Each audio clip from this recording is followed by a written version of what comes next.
Hello everybody. Doesn't look like there's anybody on yet, so hopefully the stream is set up properly. Ah, good, there are numbers, there are people. Hello and welcome. Those of you who are new to my channel, please note that I do a 15-minute pre-live chat where we say hello to each other and ask any questions or anything else. So if you are not joining live and you don't want to take part in the pre-live chat, please scroll forward for 15 minutes and that will be when the tour starts properly. Hello Trista, hello Sue, hello Anne, hello Margaret, hello Pizzazz and hello Kathy. I always remember when I'm doing tours from home on this chair, I do tend to swing a bit. Hello Rosie Roo, how are you? How is everybody? Oddly, it's been, well, I would say a beautiful day in Kent. It's been rather blowy, but it has been. I walked outside and I was like, what is this tropical heat? Ah, hello Leslie. Leslie's medicated to stay awake. Some people meditate to go to sleep. Yeah, it was about 15 to 16 degrees. Which is wow. Thank you, Trista. I'm visible and audible. So, but 50-mile-an-hour winds. So very, very blowy. Went out to an outdoor shopping centre. No, that doesn't make sense. Don't mean outdoor, do I? I mean one of these shopping centres that aren't in town, but it's not. So they're outdoors, but not anyway, whatever. And there's a man with a leaf suckery upper or a leaf blower. I'm not really sure. I mean, it was the most pointless thing we'd ever seen. Literally blowing leaves around in a 50-mile-an-hour wind. I'm like, well, that's going to go well. I did see at one point he had a plastic bag trying to put leaves in. Again, can you imagine a plastic bag just... Trista's only seeing her own post. She's going to refresh herself. Maybe a quick shower. Dip in the bath. Ice bucket challenge. Hello, Susan. Yeah, retail. Well, yes, but when they're not. So they're on the outskirts of town. Out of town shopping centre, maybe that's what I'm thinking of. Hello, Mitzi.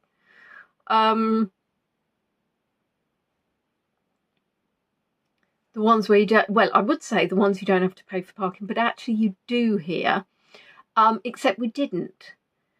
So 4 hours was £2.50, but as it happened, the barrier was up. So my friend who was driving was like, I'm just going to go for it. And I said, well, what if they've got our, you know, number plate and everything else? So I was like, have I said hello to Margaret? Because people are saying hello, Margaret. Oh yes, I see. Okay, now I get you now. So I phoned up. She said, you're so conscientious. I was like, hello. I said, is it free parking today? She said, no. I said, well, the barrier's up. And she was like, oh, well then it's on us today. There's an issue with the barriers. I was like, okay, that's marvellous. Fran says, hello Fran, 16 degrees. It is incredibly warm for this time of year. It's minus 18 with about 28 centimetres of snow. Good Lord. Today was the warmest November day on record ever. Ever? I mean, I'll be honest, I quite liked it. Very happy with this temperature. But it was very strange. It was just when I went out, I was like, what's wrong with me? What's wrong with me? There's all this heat. I thought maybe it was me, but it was actually the planet and not me having a hot flush. It was rather lovely. I hope you all like my new top I bought. This is, yes, Black Friday, which is the UK when they do lots of offers. I'm not sure if Black Friday actually is necessarily any better offers than what they might call in a normal sale. But I wanted to get a top that basically is quite thick because it's so jolly cold and I'm not putting on the heating. Well, I am putting on the heating, but I'm not ramping it up. I'm trying to keep it quite. I keep my bedroom at a balmy 15.5 degrees. Yes, a nice thick top, so I'm not just constantly wearing my fleecy bathrobe round. Leslie had snow earlier in the week. Well, my mother, my father, my sister all had snow down in Hampshire, but then they're all within 6 miles of each other. My brother said there wasn't anywhere he was, I think, which was Basingstoke, which is where he works, not where he lives. But none in Kent, happily, none in Kent. Sue's got some good Christmas bargains. Well, I got a couple of bits for Christmas presents, but yes, it's going to be a bit of a panic now, as it Christmas is coming, panic. So there we are. So it's a later slot than usual for me, which I assume is probably good for people in Canada or America because it's not silly early, but quite late for my friends in the UK, an 8 o'clock slot. And it's nearly bedtime, isn't it? So Margaret put the heating on in Yorkshire. It's still cold. Well, the heating wouldn't have come on today because it's set at the 15.5 degrees to come on. So if it's 15 outside, it'll be more than 15.5 inside. Hello, Casey Bow. Now, Casey did message me, wasn't sure she was going to be able to make it, so she's obviously able to make it. Or you thought you might be late. And some exciting news to share with everybody. I went to see the GP on Thursday, and they have prescribed HRT. So I haven't picked it up yet. So obviously that will be a step to seeing if it does anything. But I actually had a bit of a 24-hour cold or something very random. And I didn't want to take HRT. And now it'll be when I'm passing. So yeah, so there you are. Hello, my lovely Nicole. How are you? How is life in Switzerland? Is it cold? Do you get lots of snow? Switzerland makes me think. I have been to Switzerland once, and we only went when there was snow. Black Friday in the US is theoretically the day after Thanksgiving, but Black Friday sales start earlier and earlier in November, especially online. Well, absolutely. It used to be just the one day, and it used to be absolute pandemonium. So then they've started. It started in the US, I believe, and then the UK was like, oh, we'll do this too. And it used to be just one day, and it was crazy. So now, of course, what they do is stretch it across over a week. Emma of the Braesby has joined us. Emma of the Clumsy Braesby, joining with her brother in being the Clumsy Braesburys. It's too many B's. I'm confusing myself. Rosie adores Switzerland, the most beautiful country you've ever been to. And Black Friday sales in Canada started last week. I can't talk. Is it also a European thing, Black Friday? Apart from Nicole, have we got anybody non-British, Canadian, American? We got heaps of snow on Thursday and it's still here, but haven't been out on Friday, since Friday, so you don't know if it's still nice and how cold. Oh, splendid. Heaps of snow. That sounds fun. I mean, it sounds fun, but it's not in reality, necessarily, if it's deep and cold. So Fran's got snow. Nicole's got snow. Anybody else with snow?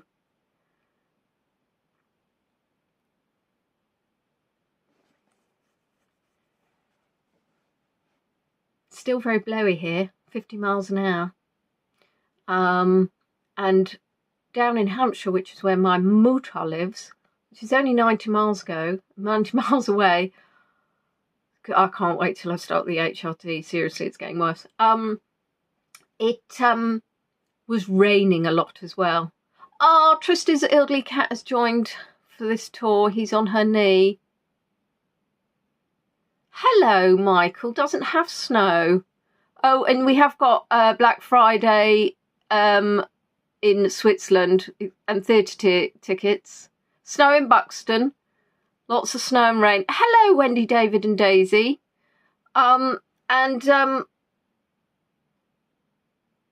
Boxing Day is not a thing apparently abroad. So we have, in the UK, we have a Christmas Day on the 25th of December.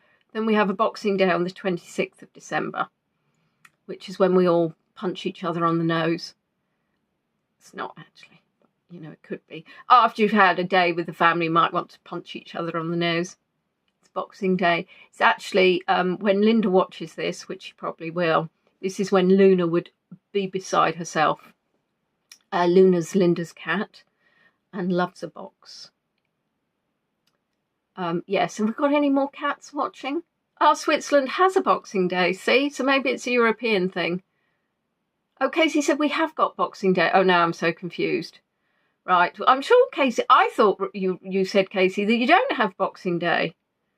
So now I'm just confused as to the whole Boxing Day conversation. It appears that everybody's having it. And I'm explaining Boxing Day to everybody home. Well, we have one too. If you're not already subscribed to my channel, please do. I'm up to 668 subscribers. I went up to 669. And then somebody must have gone, not on your Nelly, and unsubscribed. Have you all seen the photo of one of the cats drinking from the tap? Oh, you said in the US, Casey. Well, I'll be honest. The trouble is, darling, at the top, it's very pale. The whiting's right, so it's not right, it's white. So therefore, by the time it gets to the top, I can't read. I can't read it. Rolo's not watching. No snow here in southeast Pennsylvania, but we have rain, sleet and snow on Friday. It's been cold, but not snowy since. That's very detailed. I think I could have you as my weather forecaster. And Fran's saying we have Boxing Day in Canada and the US. Right, well that's interesting, because you and Casey are going to have a chat then, because she's saying they don't have it in the US and now you're saying in the US. So let's move on from Boxing Day. Let's have this argument for our... Are we going to have a... Did we have a Christmas quiz last year, or did we just have a New Year's Eve quiz? Could somebody else tell me what I did last year, because I know you know far more about what I get up to than I do. I know we had a New Year's Eve quiz. And I may have repeated it on New Year's Day. But I don't know that I did a Christmas quiz. Or did I? Maybe I did. Oh, I'm very confused. Anyway, it doesn't really matter. It's a while off yet. We've got 2 minutes till we go live. And save me from getting confused about quizzes and Boxing Day and anything else. Hello, Tony.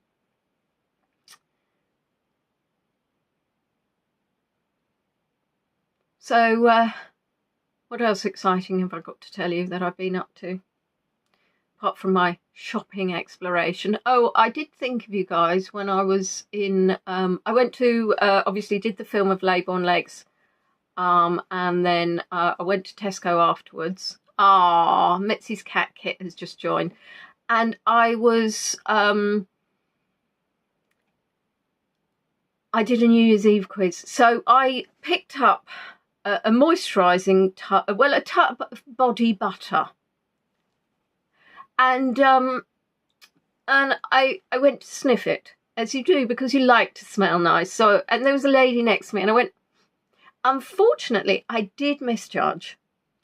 And I got some moisturising cream on my lower lip. I'm not quite, or my upper lip. I think it was my upper lip. That was it. It was my upper lip. And she sniggered. And I was like, there's not much I can do except for pretend I'm going to buy it, because obviously nobody else wants the body butter that's been plonked on my upper lip. But I didn't actually really like the smell. So yes. 20 seconds I have. Is it 8 p.m? I should, yes, it's 8 p.m. See, Margaret knows more than me. Why do I never listen? Why do I? Yes, right. So 8 o'clock. It's time to start. Welcome, welcome, welcome. So my name's Leonie, and I usually do tours in Kent and all over the place, to be honest. If it's the first time you've been on a tour of mine, it's probably highly unlikely because of the subject matter, but if it is, please do subscribe, like the video. As you all know, virtual guides are, well, no, as you may know, virtual guides are not paid a salary from anybody. We rely on the generosity of your tips. I will be putting any tips made today towards the cremation of my baby boy. I intend not to cry today, so thank you very much. I'm going to share the video that I took. It was a glorious day and I wanted to take advantage of it because I had planned to do an early live, but then the forecast was indeed rain and wind. Rain and wind, both of the weather, neither from me. So I went round, unfortunately, few dilemmas, put in the old microphone and the video stopped working after about, just kept cutting off, so I kept doing the same walk back and forth, couldn't understand what was going on. And then I unplugged my microphone, if that was a thing, still happened, so I reset my phone, then my phone went into funny mode, restarted, put the microphone in, but I have noticed, I think the microphone is causing the issue. There may be some points where there's a bit of audio interference. Towards the end of the video, I'm going to have to mute it because then it starts like some sort of... So, yes. But apart from that, I'll start the video. I could have told you all that while the video was playing, to be fair, but that would be far too exciting. Right.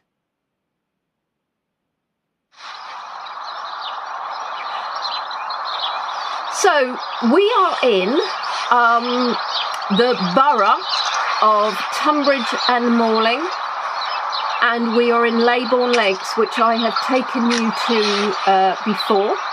And I've talked about the history of Leybourne Lakes with you before, so I'm not going to be talking about it today, except for the fact that it's a beautiful, beautiful lakes, and you can hear, hi Beatrice,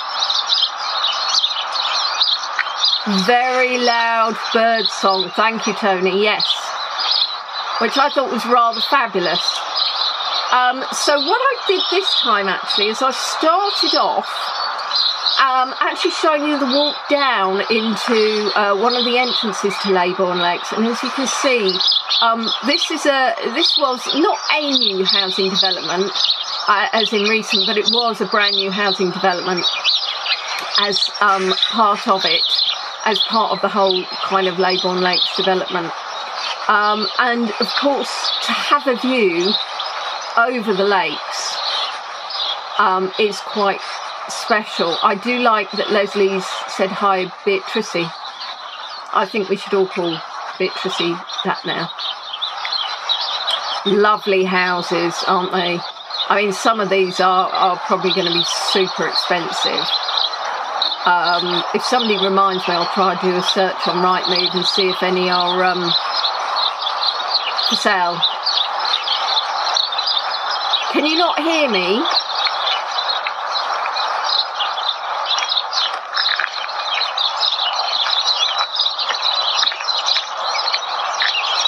Above the birds.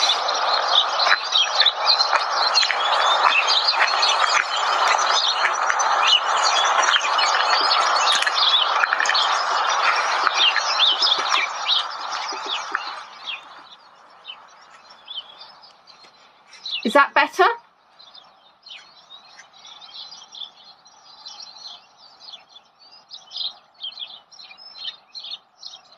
I've tried to reduce the volume of said birds. I mean, to be fair, I think that's it. Oh, they've actually quietened down now. So, I'm going to be very happy birds. I'm going to be talking, obviously, this tour is a mix of basically showing you around Leybourne Lakes and talking around about Milo. So at some stages I'll talk, then I'll interrupt myself because we're good. Hope that helps, Trista. So we have got a splendid section coming up, so when I come to that section I will stop. What I did was I looked back in various really old emails, documents that I had, to actually get a bit more, so I could really look back on Milo. And actually I think, hello Tracy, I think that actually we're coming up quite close to the rather splendid bit. Not, of course, obviously the whole amount is splendid. However, I think this is where I want to be able to talk to you about what I'm showing you. So we will get on to Milo's back history. I think this is really fun.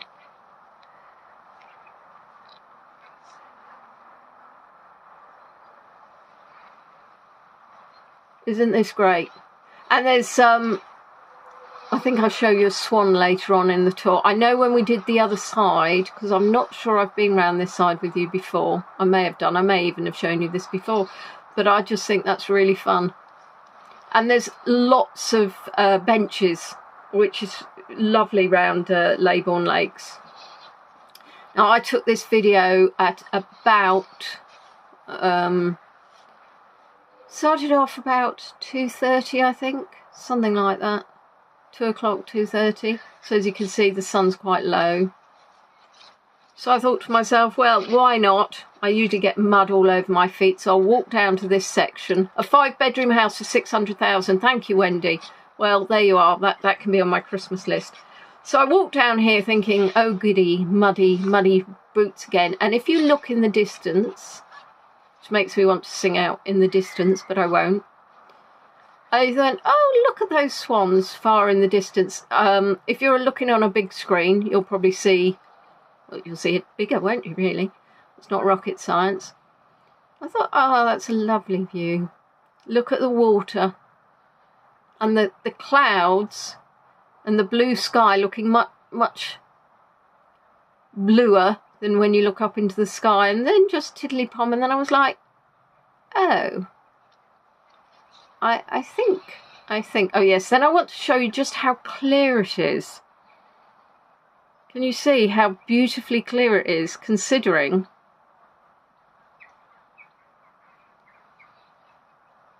And then I look up and I go, they're coming for me. Good Lord. Look at them. Look at them in their little swan.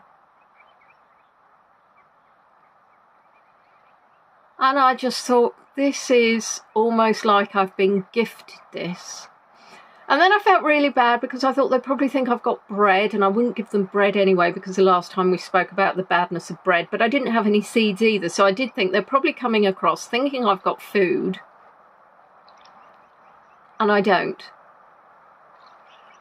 And then I was like, actually, swans can be quite aggressive, so I do need to watch my step. But look, now I'm thinking mummy and daddy and 3 babies. However, and this is a little bit of a puzzle. Well, Emma, you can actually imagine the Jaws music, because when they were coming towards me, the thought did cross my mind that I could be pecked to death. Now, tell me why then it gets more confusing that that's mummy, daddy and 3 babies.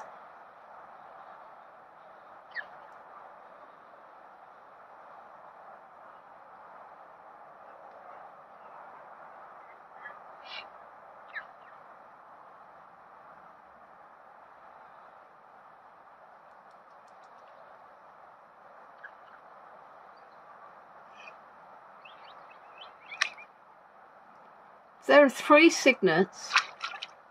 Why are 2 what I would expect from a cygnet?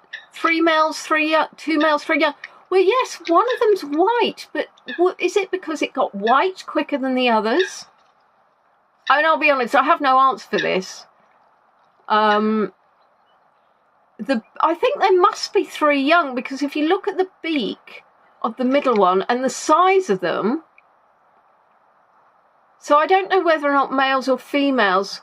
Yeah, one baby's already gone white, but is that... And I want to actually...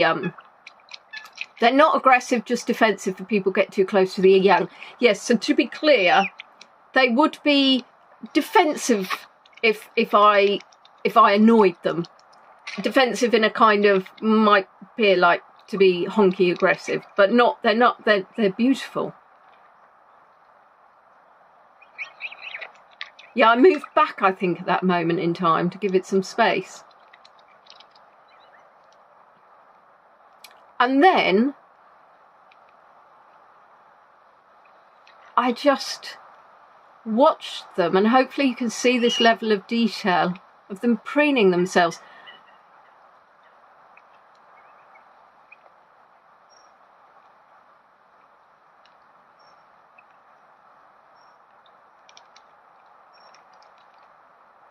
And if you look at them when their necks are fully in the water, which all three of the white ones do at one point, I think. And of course, as we know, they're probably feeding. Fortunately, I've never been pecked by a swan. I was quite careful not to get pecked on Friday either. But just their bottoms sticking out, which is, and for quite some time.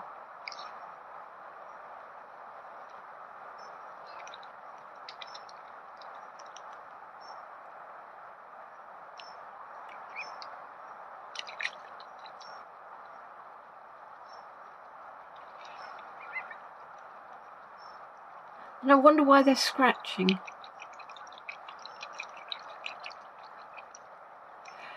Oh, their wingspan, yes. There is a moment when one of them, I think one did just...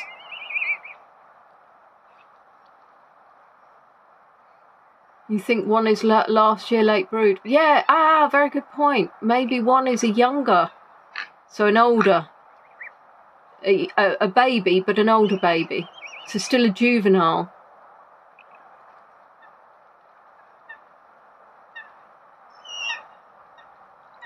But I just love, if you look at them now, you would never think there's a swan. I mean, how did anybody go, let's put a really long neck on that?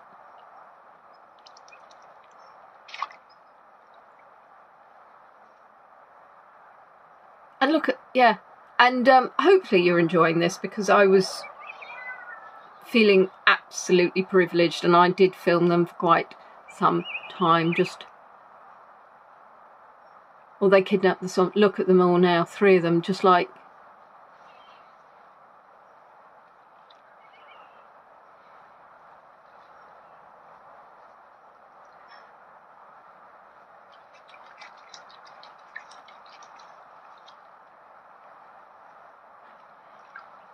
realise I'm watching this with my mouth open. Fortunately nobody can see me, but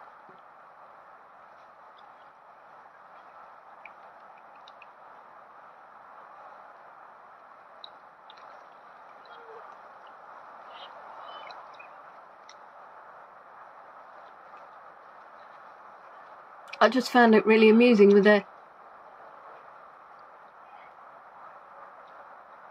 Well, I think why it was really lovely is because there's a mum and a little boy further back, because obviously mum is probably more worried about the little boy getting pecked than I was. But it was literally, because of the time of year, it just felt really quiet, nobody there. It was just me sat with 5 swans, or 3 swans and 2 cygnets. And that noise is enough to give you nightmares, really.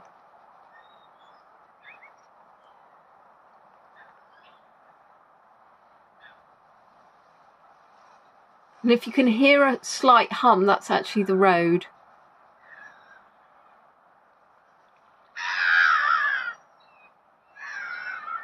But lots of preening, those 2 babies. Lots of preening. But look at their little back feet. Back feet? Flippers? Feet? I really need to read up more on swans.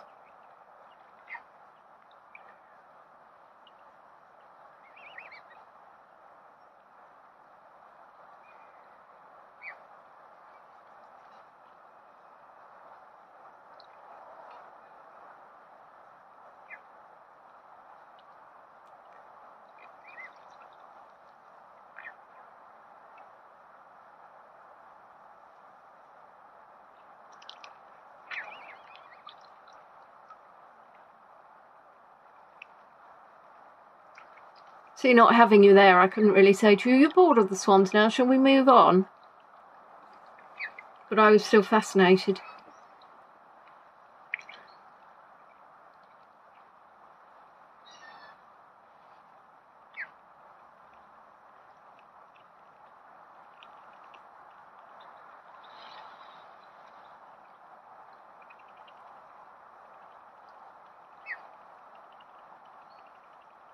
And hopefully you can see the detail of her beak there.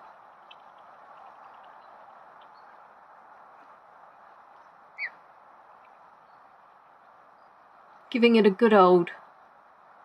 And then she's doing the other side. So I'm guessing they spend quite a lot of time just preening.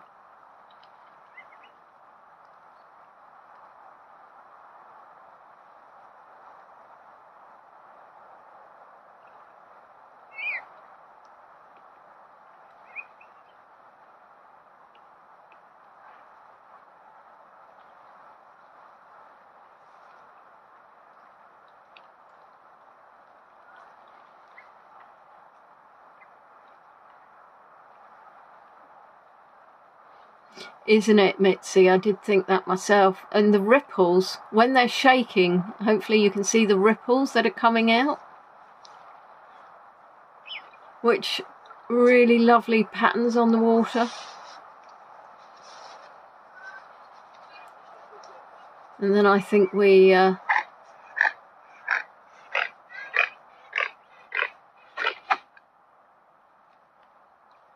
I asked for that, you see, because I did want to get you some kind of, you know, bit of movement on there. So I did say to them, would you possibly... now I think I start walking backwards,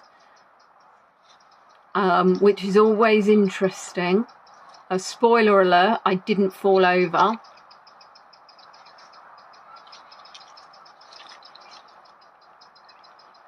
But I think we should thank the swans for their...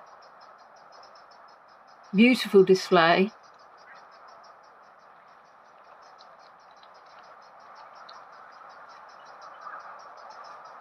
As we continue our walk around the park.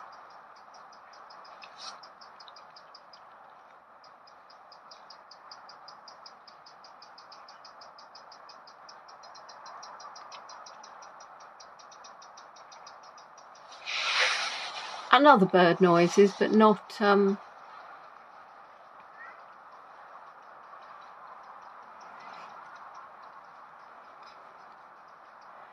So Milo and Tinker were born on the 7th of August 2007. Now, where I was working, there was an intranet, and at this stage I had Nemo, a big pudding of a ginger cat, and I'd been away to China. I'd moved into this house at the end of August, so quite a lot had been going on, and I saw that this lady had kittens, and this was before my life of rescue. And when I first went to see them, there were 6 kittens. There were 2 tabby and whites, and there were 4 ginger and whites, and this little tabby and white one, it was there sat on my lap, and I was, well, he's a keeper. And then I had to choose between the 4 gingers, and I couldn't choose. It was an absolute nightmare. They all pretty much looked the same. So what I based it on, some of the eyes were a bit funny. So we went to what I wasn't going to have.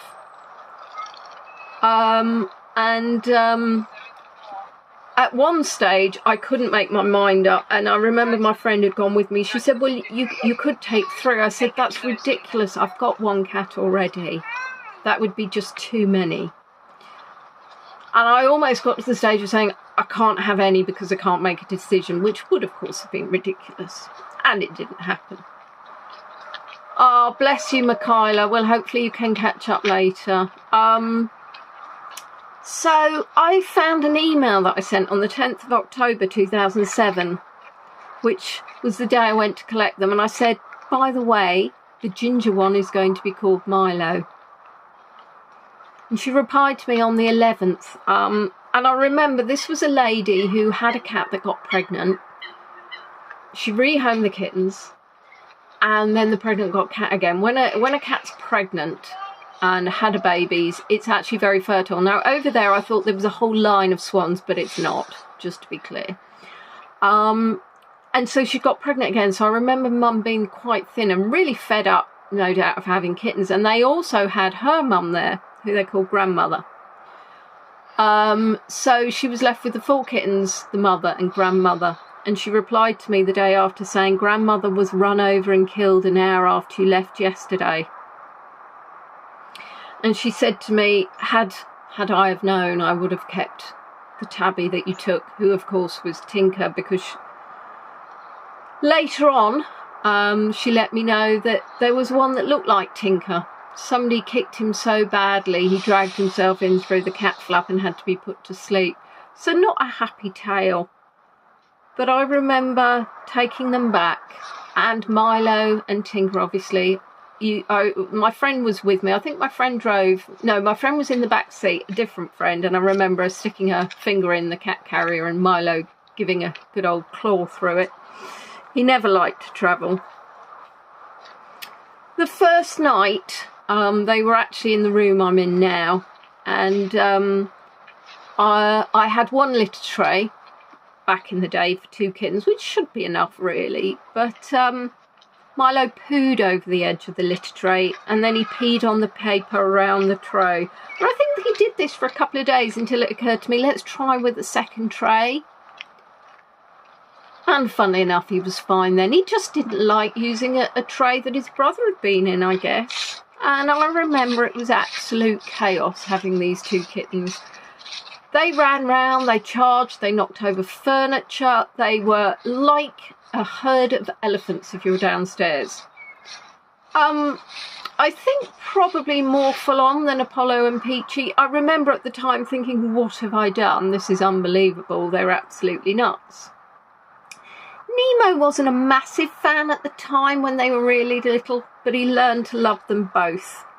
And I was very lucky. He was a great big cat brother. So they've settled in, and on the 3rd of June, so around a year later, in 2008, I got home and Milo had blood on his leg and he was limping. He meowed and wailed constantly in the car to the vets. Constantly. I turned the cat box around so he could see me. I thought that would be reassuring. He stuck his paw out and got it stuck in my top. So that was really difficult because I'm driving and he's got hold of my arm top. My arm, my top, my arm, arm top. It's a new saying.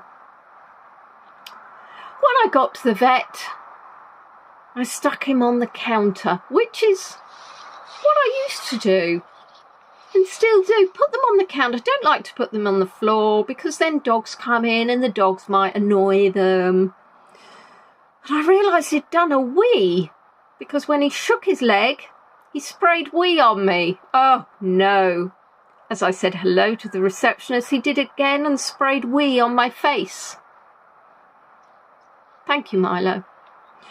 They took him out the back and cleaned him up, but not his legs, so he kept wiping wee on me during the consult. The car smelt of wee on the way home, and of course, he meowed loudly. When he was about 2.5, I saw it was on the 28th of April, 2010. Now, Baloo had moved in 2009. Baloo moved in about October, November 2009. So I think Milo was a bit fed up with him. I saw him on the Wednesday evening and he didn't come back. He didn't come back on the Thursday. He didn't come back on the Friday. And at Friday, I spoke to my colleague and we went out leafleting. And I'll share a couple of images for you later on after the video. I was absolutely distraught Milo had gone missing. Knocked on the neighbours' doors, I handed out leaflets, I put them through letterboxes. 2:10 a.m. on the 1st of May, which was the Saturday morning, early hours, I went to bed and I asked the universe to provide me with Milo. I didn't go to bed at 2:10, I should say. I went to bed at a normal time. At 2:10 a.m, I heard a bell. The bell came up the stairs, and I dared to hope it was Milo returning, because he was the only cat with a collar with a bell on, because he was a very good hunter. It was indeed Milo. And I remember getting out of bed, falling to my knees and giving him the biggest cuddle ever. It had been only since Wednesday in the evening since I'd seen him to the Saturday morning early hours, but it was so long. And then, on Wednesday 5th of May, he disappeared again. But this time, he was missing for a week. I didn't know what to think. I didn't know whether to think that the first time he left, he'd found somewhere nice to live, and he'd decided to go back. I didn't know whether or not he was just wandering. But it was a very, very long week. What I realised is, people can't tell ginger cats apart. I got some sightings, but I knew it wasn't the right sighting. I had a phone call, a phone message left on my phone. I think I've just seen your cat. But it was followed by a black cat. And that black cat was followed by another ginger cat. Anybody else might have thought that it was a prank call. However, at this stage, Milo had already returned, and he was followed by Baloo, who was followed by Nemo.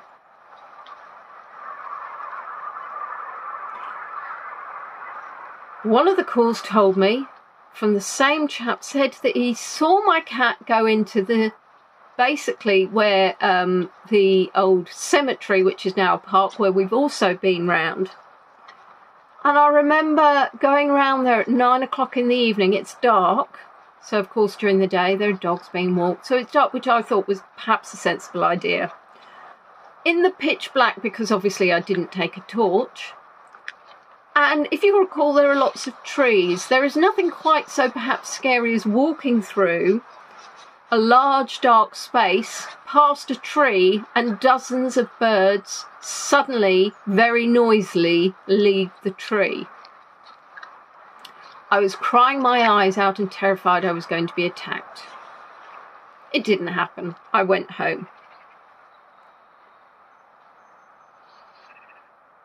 And then, in June, he disappeared again from a Sunday to a Wednesday. Even though I'd known he'd done it twice by now, it still didn't make it any better.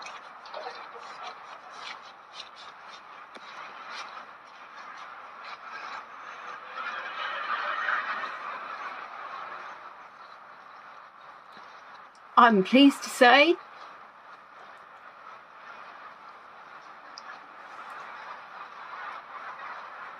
Milo didn't go missing again.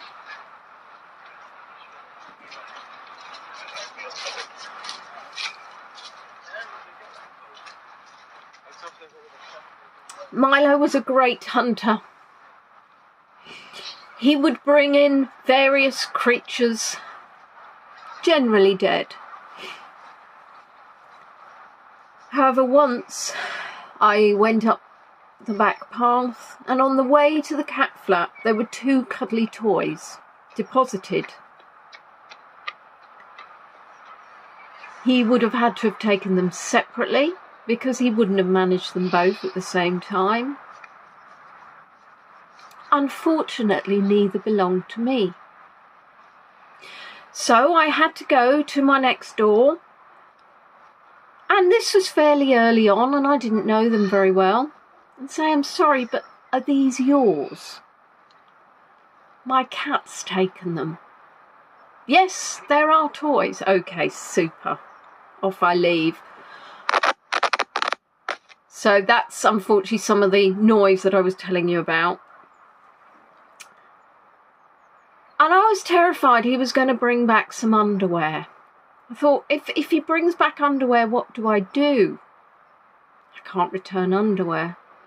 But I can't not return underwear. So imagine my delight when I opened the front door, and on the front doormat there was a baby grow. A baby grow. My cat had gone next door and stolen a baby grow. This was probably looking at it because I know how old the baby... This will have been in the first 18 months I lived here. And my neighbours didn't know me very well. Now they wouldn't blink an eye. I had to go round and return a baby grow.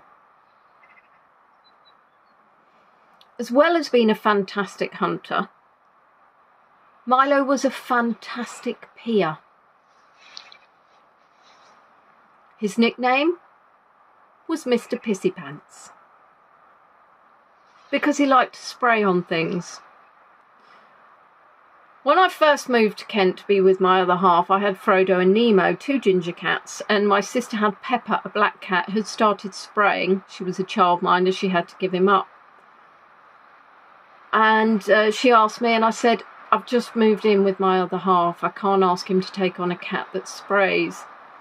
And in the back of my head, I thought to myself, what would I do if one of my cats sprayed? And now I can tell you, I put up with it. I cleaned it.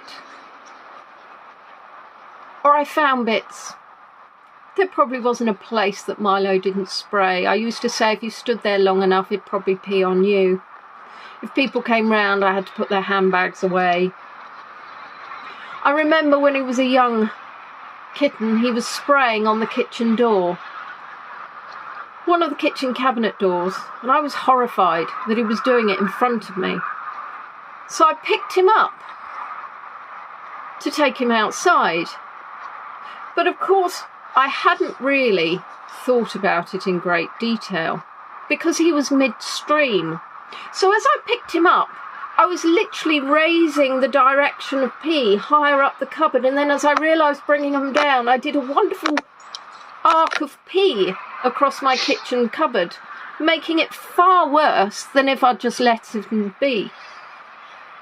I never picked him up mid-pee again.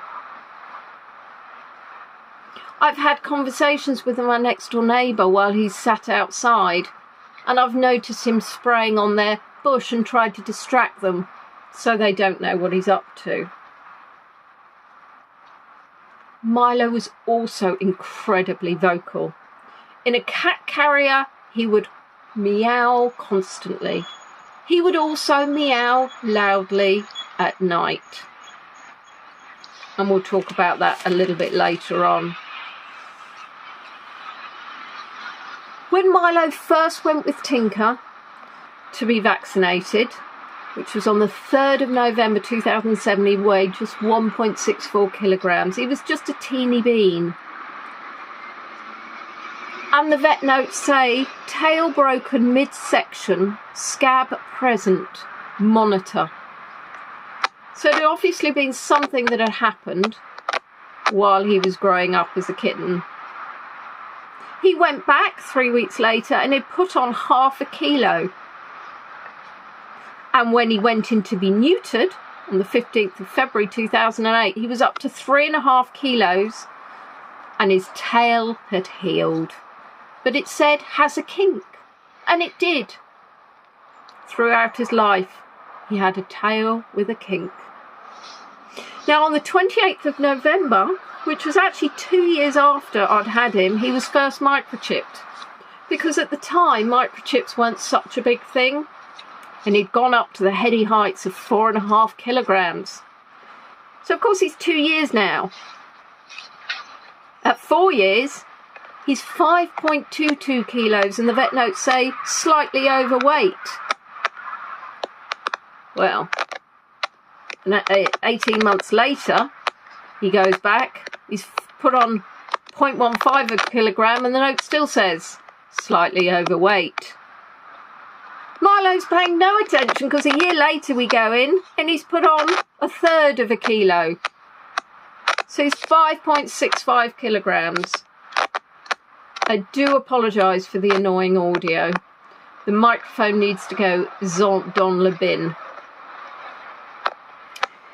Now in September 2015, March 2015, he's lost 0.7 of a kilogram. And the vet has written, now bearing in mind he's only 7.5, the vet has written, cannot exclude hypothyroidism, which is really interesting. And then he lost a little bit more on the 12th of November 2015. He was in a fight 10 days ago. Intermittent lameness, walking okay, but holding up leg at rest. Potential strain. I remarked to a friend that it was £50 it cost me for Milo having a scrap. His weight suddenly goes up again, and this is good. This is good news. Now in 2018, he had miliary dermatitis around his head with the following 2 words, rabbit fleas, ? How lovely. And I had to put gel on. Now, I don't know where Milo was finding rabbit fleas. But I do know that once my neighbour came round to tell me that they had found a rabbit head outside their front door, which was revolting. I joked that I would go back into my house and find the rest of it. I walked through my house, there was no sign of the rabbit and I was quite content. Later on that evening I went back into the lounge and there was indeed the rest of the rabbit. Unfortunately, I had initially mistaken it for a cuddly toy. So, no doubt one of mine had, deposited half the rabbit outside my neighbour's and the other half in my house.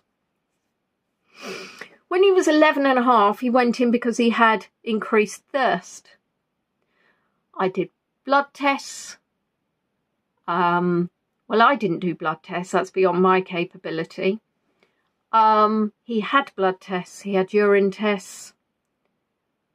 No real abnormalities were found, which is wonderful, puzzling, and expensive. When he was nearly 13, it was identified he had a grade 2 out of 6, left-sided systolic heart murmur. Now, grade 1 is the mildest. 2 is quiet, but can be heard by a stethoscope. 4th of August 2021, he'd lost a bit more weight. He'd lost some weight, and a little bit later, slight further weight loss. His B12 was high, could be associated with hepatic disease, liver, and neoplasia, which is abnormal growth of cells within the body, can lead to malignant or benign tumours. Recommend check bile acids. Results, no evidence. Splendid. More tests. Nothing found. Expensive. In October, he had good weight gain, and again on December of that year. March 22, he was diagnosed with HAWS, which is HAWS, basically where his 3rd eyelids were showing. And to be honest, Milo had that for the rest of his life. The 3rd eyelid was more visible. in August of that year, he was diagnosed with hypothyroidism. Now,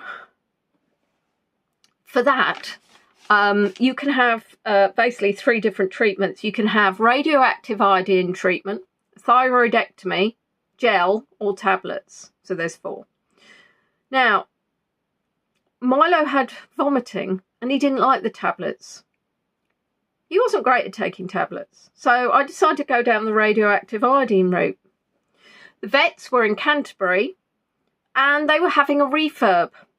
So the refurb kept getting delayed.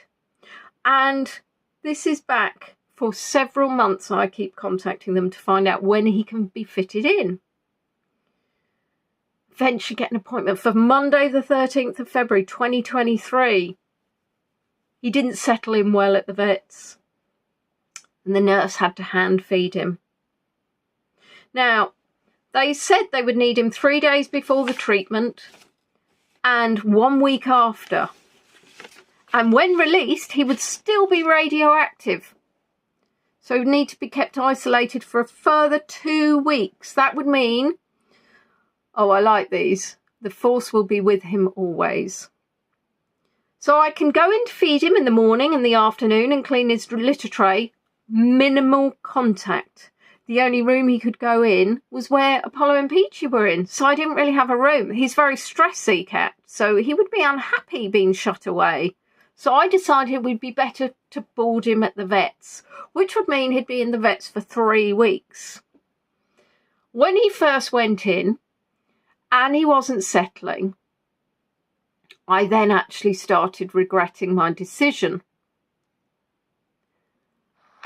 I was thinking to myself, actually, I'm not sure that I do want Milo to stay here for 3 weeks. He's not happy. What have I done?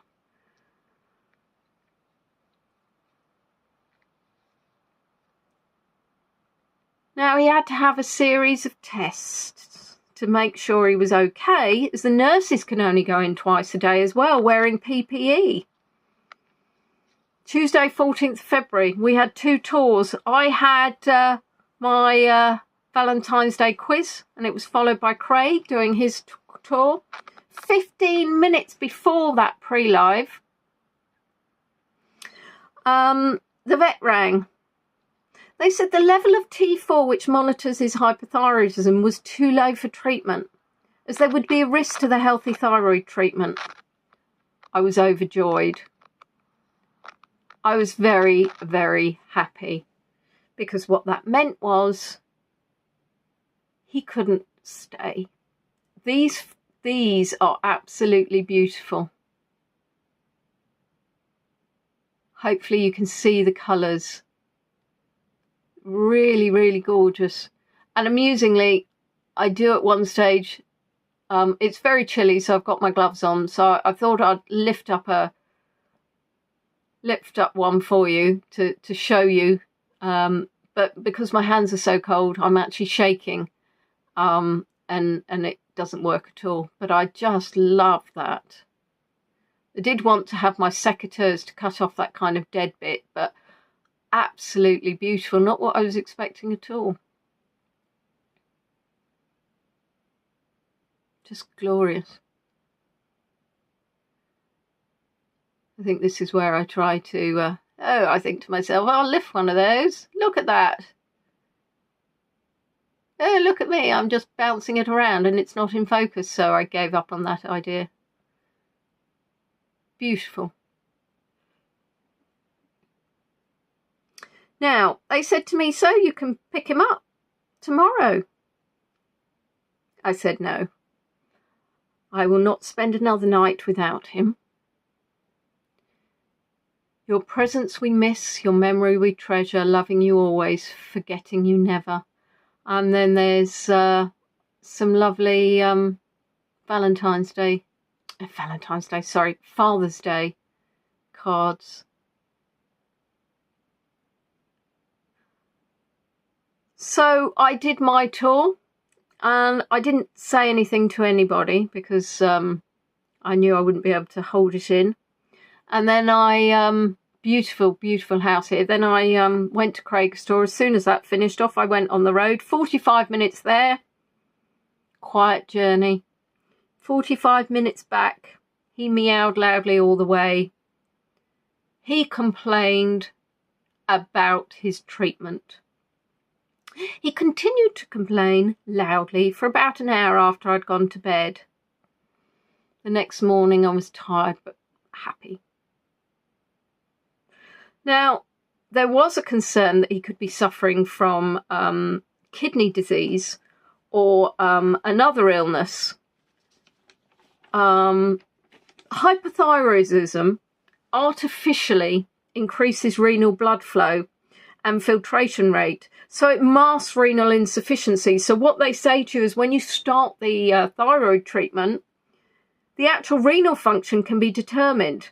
So hypothyroidism can mask kidney disease, and once you start the treatment, you can actually see. So feline hypothyroidism is an endocrine disorder, and the thyroid gland is producing too much thyroid hormone. Common symptoms are, and this is the SWAN, obviously, as you can tell, probably didn't need to tell you that one. So common symptoms are weight loss, increased appetite, increased thirst and urination. It can cause vomiting, diarrhea, hyperactivity. You can have unkempt, matted or greasy coat, altered behaviour, irritable, aggressive. More meowing or yowling at night. Well, Milo fit into that very well. He'd always been a noisy cat, but with the hypothyroidism, he would yowl in the evening. Of course, not on the tablet, so that was fantastic. And actually, once he came home, we settled him very well to the tablets. And he took one tablet every day. I'd open his mouth, pop it in it went. Sometimes I wouldn't do it properly. We had to do it again, but he was a good boy. He did also sometimes, with the irritability and the aggression, just get something in his eyes. Baloo sleeps on the arm of the sofa, and he would just look at him, and he'd just suddenly jump up and try to bop him one. And there was like he was a little bit possessed. I remember on the day that Tinker died, Milo actually jumped on him. But I knew that there was a hypothyroidism. Although siblings, you know.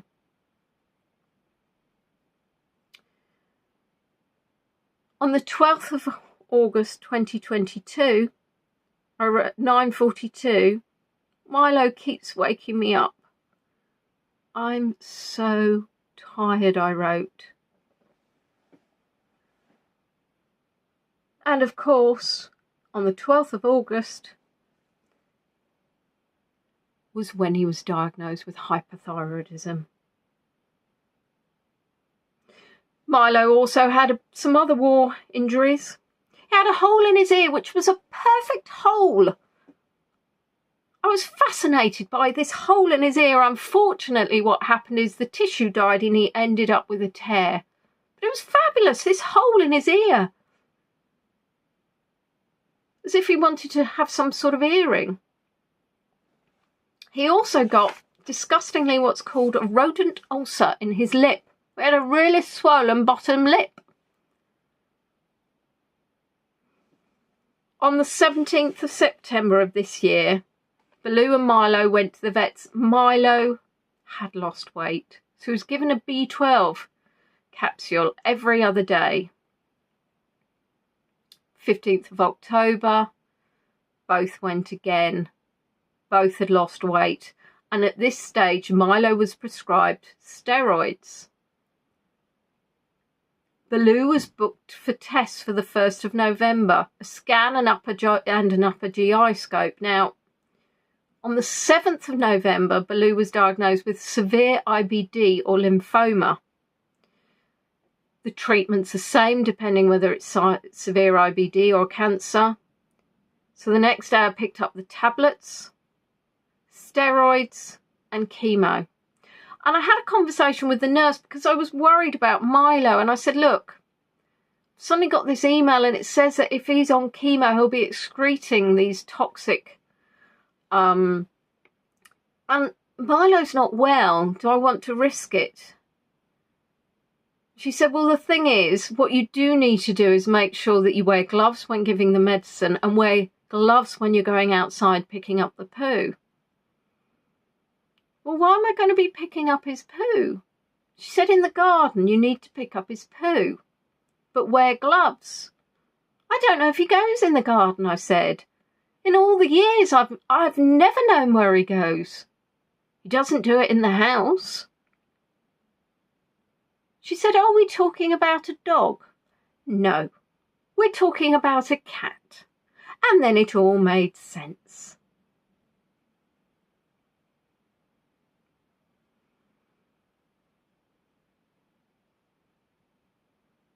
I wrote the comment, Milo is like Sleeping Beauty. Then he pokes me. Then he sleeps. On Monday the 11th of November, I'd been told that somebody would get back to me about the tablets, and they emailed me, but I said I want a phone call on Monday when I rang up on Monday the 11th, and somebody was going to call me back on the Tuesday. Now, don't forget that just that weekend, so that on the Saturday I'd been up to London, on the Sunday we'd done the tour on Bluebell Hill. I hadn't been overly concerned. I hadn't been concerned. I knew that Milo was getting older. On the 10th of November, I have a lovely photo of where he's sleeping next to me on the sofa.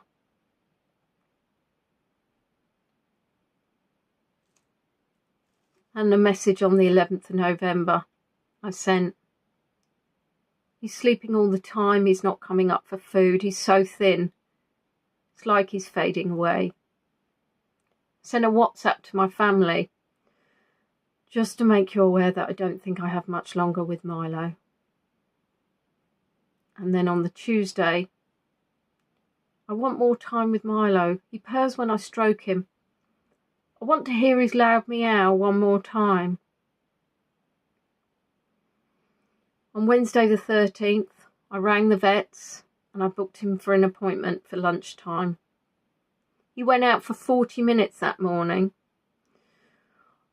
I suppose I was hopeful that they would say it was a side effect of the steroids, but they didn't. He lost half a kilo in a month. She said, clearly there's an underlying issue. But you would need to do tests to find out. And I'd already said no more tests. He's 17. He didn't like blood tests. I wasn't going to put him through it. She said it wouldn't be wrong to put him to sleep now. I said, well, I was hoping for maybe some middle ground. I said, feels to me like he's nauseous. So she said, okay, we can give him an anti-nausea jab and then tablets. 48 hours, if there's no improvement, then it's time. I got him home and he ate. When he'd been in the vet, she'd said that his heartbeat and his temperature was slightly low. He was down to just over 3 kilograms. Now, the last few days I'd tried lots of different food. I tried him with Felix, Sheba, Whiskers, Nature's Menu, tuna treats. I'd unwrapped a bed that I'd had in the house in a plastic bag because he loved his beds. Milo would choose so many different beds. I have about 20 beds and he would circulate between them all. And when he was on the bed, his lovely new bed, I'd stick him on my lap and I'd watch the TV with Milo on my lap. But on that Wednesday when he ate, I thought, this is just a sticking plaster. He's dying and I need to let him go. And he doesn't need to wait till Friday. So I rang the vet that put Tinker to sleep at home, and typically he wasn't working, so a few more phone calls to get everything sorted. And I took him to the bedroom, which is where Tinker and Nemo had passed to sleep. And put him on the bed and laid with him on the bed. But no, he got up, So no, he didn't want to be upstairs. So I took him down to the lounge where he'd been for the last few days. She came round just after 4 p.m.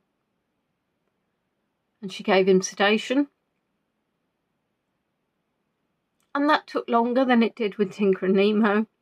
And then the injection, and it was so quick. And he was gone. And I let the others all have a chance to say goodbye, because it was important to me that they get that chance. I don't know if they know, but at least they have that chance. And then on the Friday, I drove him to the crematorium. And when I was there, it was an afternoon appointment at 3:30, and 3 or 3:30, and I said to them, when would he be ready to collect? And they said to me, Monday. I said, I'm guessing, yeah, because you don't work tomorrow. He says, no. He said, let me double check. And he went out the back and he said to me, we've just had a cancellation for collection the next day. So he said, okay. So I went and I collected him in the morning. He was 17 years, 3 months and 1 week.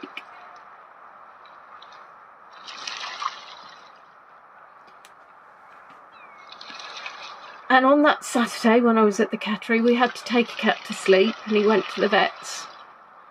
And I was happy, not happy, but that that Milo was at home. £290.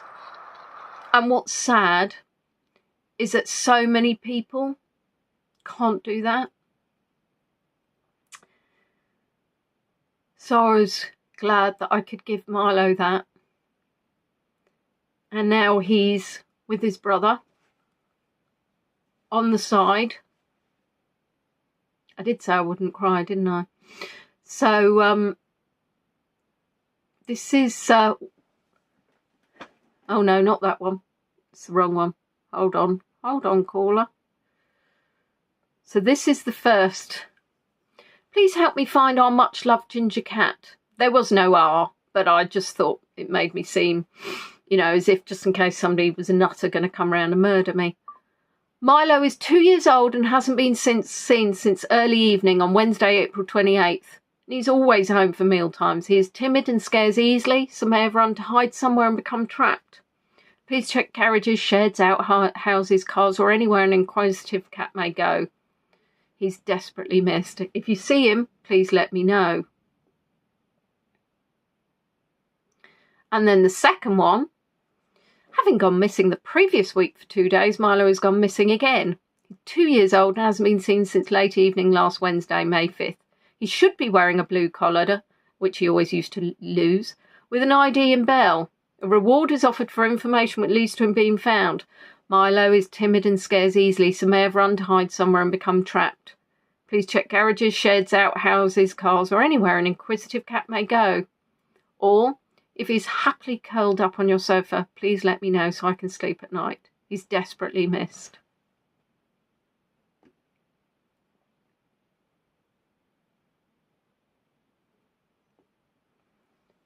And these are the 2 boxes of my babies. So because I went to the same place, and I have comfort that they're together, whether that makes any sense or not. And then something that I put together for us.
That one's at the vet's, hiding under a chair.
There we are.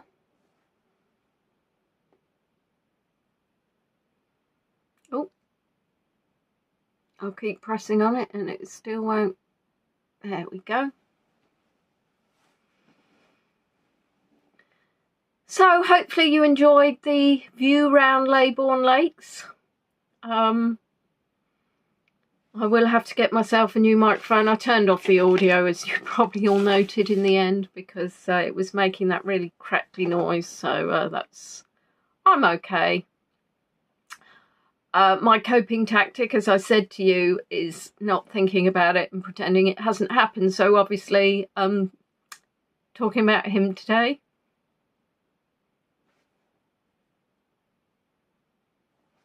Can't really pretend. Sorry. Did say I wouldn't cry, didn't I? Second time I've cried on a tour. So, thank you. I saw a PayPal thing flash up. I had muted. Oh, Leslie, I have so many photos of cats. I emptied my phone of the RSPCA cats. I had 450 photos that I took out of those. Still leaves me with about 3,000 of all of mine. And thank you. Just to let you know, I did say earlier that any tips that come through I will be putting towards his cremation, because I wanted it to go for a purpose. And Daisy snoring, and I know that obviously some of you are well aware of my cats and are fond of my cats. And I feel privileged that I've been able to share them with you. So yeah, hopefully you enjoyed. We saw some beautiful swans, some beautiful reflections, and I did quite like the little white duck at the end, which was quite sweet as well. And a cormorant. I did think, when I saw it, I did think, Mike, what's that? Because I knew you would know. So thank you for actually saying in the chat. Oh, Sue, bless you. Yeah, I know obviously my cats have wedded their ways, especially probably the Peachy more than anybody, more than any of the others, kind of wormed their way in.